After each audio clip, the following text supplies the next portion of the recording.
implementasine werna-werna. Iya. Mongko keparengi saka ingkang kamogan iki ya jangkep lan wis ditindakake wiwit wingi. Udakara dina kang kepungkur. Oh iya ngono ya, Mak. Iki adicarane ora mung cukup wayangan nanging kanyatan ya rengganing acara ki ya werna-werna. Oh iya ngono to, Mak. Malam Minggu ngadani pengajian. Malam Senin pentas seni kuda lumping. Oh iya.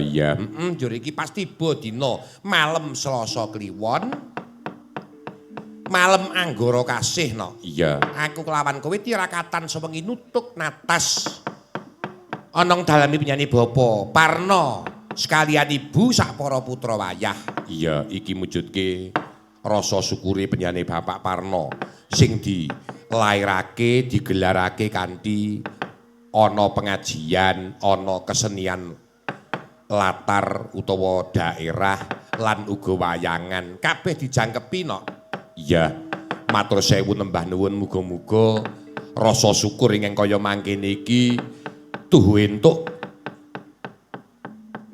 pituduh saka Gusti temah ing samengko antuk ganti sing luwih murwat saka ngersaning Gusti tinampa dening Bapak Parno sak garwa sak putra wayah nggone tembayatan bali wisma mangun wisma pinaringan tentrem ayem klebu masyon sak garwane le golek pangupa jiwa ya diparing ana gangsar paring ana slamet paring ana lancar iya ngono tobat aku sowan mrene sing nganti kaya sinuba ing Sinukarta no. Lire kepiye? Lho kepiye ta? Wayang mrene dicepaki pendopo kaya ngene. Iki nek aku karo kowe ora prahatin repot no. Iya kok repot. Lah kepiye ta? Pane Pak Parno sak para putra wayah ki usahane sayur wae duwe pendopo kaya ngene dalang malah rung duwe pendopo. Lho. Oh iya. Ya matur sembah nuwun. Ingkang tanpa upama dasare bengi iki ya wis disediani sound system jangkep saka penyanyi Mas Yon nggone ngadani sound ya sone ya lumayan. Iya, aku sak kanca ya di dawi sowan jangkep mongko bengi iki ya kepareng ngrawuhake Widowati saka Tratah Seragen no. Saka Tratah Seragen. Iya, penyanyi Mbak Eka uget-uget sing ora nate liren no. Matur sembah nuwun Mbak Eka uget-uget wis kepareng rawuh. Mbak Eka uget-ugetke piyayine iki. Iya, dene ora sepirakno dedeg piyadeke. Wo. Senajan to kaya mengkono ana bebasan bumbung isi madu no. Dedege ora ndah miruwa ning tenan mengko tekan cake gawe. Wah, suarane no ngedi-api tenan. Oh iya, muga-muga kena kanggo panglipur misungsungake panglipur karo kelawan nyani Bapak Parno Sagotrah Baraya Agung. Sumrambah para sanak kadang sedulur ing Tanon Ngrawan kene. Iya, ing Tanon Ngrawan utawa ing Ngrawan kene iki kala mangsa ya sok paring dawuh karo awak dhewe iki wetengene kene. Iya. Ning 2 tahun berlalu, dokoro 3 tahun berlalu ki Piyayi Ngrawan angger dawuh kelawan awak dhewe ora tau selo terus. Ya wis muga-muga mengko Mbak Hartini Pak Santo ki upama panjenengan arep paring dawuh ya gasik ora usah dadak dindi-dindi. Iya ngono. Salahe angger paring dawuh ya mesti pepetke wektu kok ya. Wis nganti kaya aku ki rembuge ki kaya angel-angel lho. Oh iya. Nggih, katur pangabekti kula kunjuk dhateng nyanipun Bapak Kepala Desa nyanipun Bapak Lungguh. Menika Kepala Desa ing Ngrawan. Mboten kesupen dhateng nyanipun Bu Kadus, Bu Hartini utawi Pak Santo wonten ing Ngrawan. Lan sedaya warga masyarakat ing kiwa tengenipun Ngrawan. Sak wewengkonipun Padan ugi kepareng mangkih derek rawuh matur gunging panuwun kang tanpa pepindhan. Ya ngono ya, Mak. Bengi iki pokoke pentas malam ini lain daripada yang lain, sangat luar biasa no. Panggungnya ya istimewa. Iya. Bawira luas, monggo iki ya live streaming no. Oh iki ditayangke lumantar YouTube. Ki Jumbuh Channel. Oh iya channel dhewe. Iya. Operatore Bambang Gedek. Oh iya. Pokoknya anggere Jumbuh Channel iki karo Bambang Gedek iki wis gedek karo antruk. Ya ngono. Ya wis langgenga kanggo sak lamas-lamase. Paranggana aku lawan kowe saka ngomah nganti 5 no. Oh nganti 5. Heeh. Iki Paranggana gawan kotak. Adiku Denok Riris Dian Sukawati. Iki Riris Dian Sukawati. Ya iki sing sanding aku iki. Nyane Mbak Riris iki putrane Pak Kuat. Oh putrane Pak Kuat. Pak Kuat piyai kene do preso kabeh no. Piyai kene iki do preso kabeh karo piyane Pak Kuat kuwi putrane. Oh iya. Banjur sandingku iki anak wedok saka keluar piyane Denok Pipit. Oh, Nduk Pipit. Wah iya, wis pirang-pirang dina ora tau nyawiji dadi siji karo awak dhewe. Iya.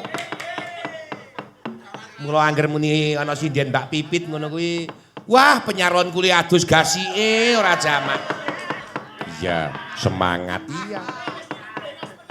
Mangke sindene sinten, Pak? Mengko ana Nduk Pipit saka ngeluar. Wah, yes. Adus biasane ora keramas wae keramas. Iya. Sanding meneh iki adiku wedok nyane Mbak Raras. Aken Rarasati. Menika ugi klebet mbakipun Mbak Riris, menika ugi putranipun Pak Kuat. Oh iya. Putrane Pak Kuat ki sing putri do dadi sinden kabeh. Iya. Ya ana sing mondok barang. Oh iya, ya ora apa-apa, karang ya kabeh iki Gusti sing bakal nentokake dalan swiji-swijine kok ana ngono. Banjur sing sanding meneh kuwi adiku wedok saka Tratah Salatiga no. Oh iya sapa Mbak Arianti. Jan iki bakule madu. Mula nek muni mesem ngono kuwi wah jan manise ora jamak-jamak nganti sing kakung mau cerita karo aku Pakde ngenjing nek ngersake madu mpun sumadya Pakde ngenjing tinggal koling bojo kula. Oh iya ta, legi apa pahit, Dik?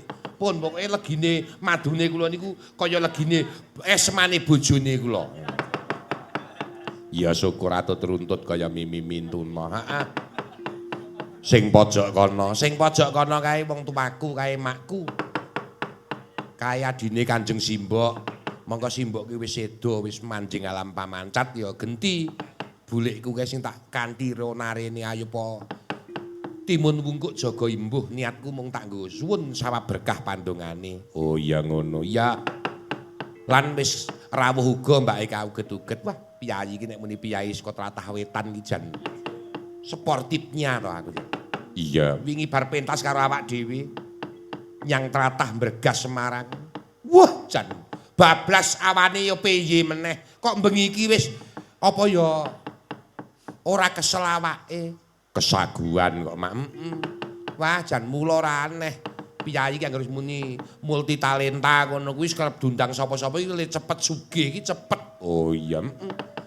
Ming ora ngetoki nek mbake kaki sugih sebabe nek lungan kuwi mesti kudu sangu sarung dam-daman ijo.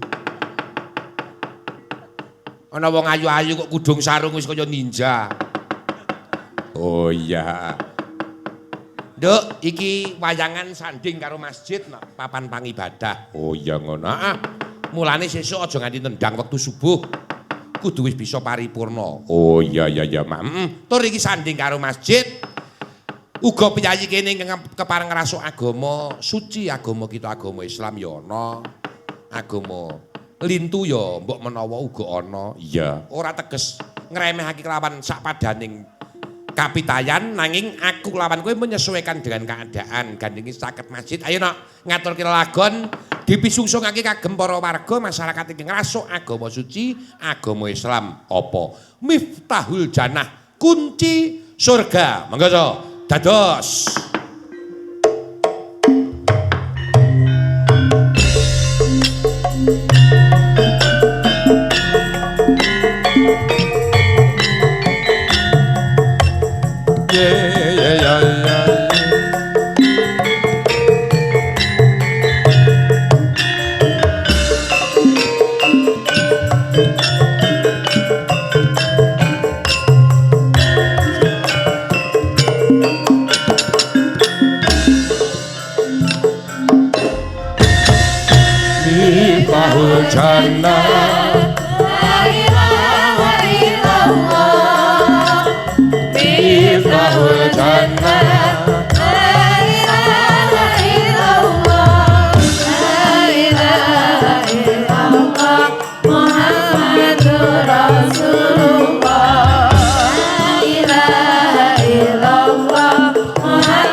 Urip ning donya uripe mung watara kula padha sungkema mring Gusti Kang Maha Kuwasa manut piwulang suci sarta pitutur agama. Yo, yo, yo, yeah, yeah, yeah, yeah.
Miftahul Jannah sarta pitutur agama. Miftahul Jannah la ilaha illallah. Miftahul Jannah la ilaha illallah. La ilaha illallah Muhammadur Rasulullah.